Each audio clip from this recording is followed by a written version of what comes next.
ध्येयः सदा सवितृमण्डलमध्यवर्ती नारायणसरसिजासनसन्निविष्टः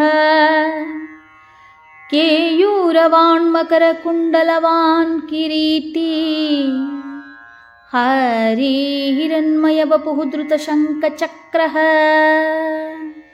ॐ मित्राय नमः। ॐ रवये नमः। ॐ सूर्याय नमः। ॐ भानवे नमः। ॐ खगाय नमः। ॐ पूष्णे नमः।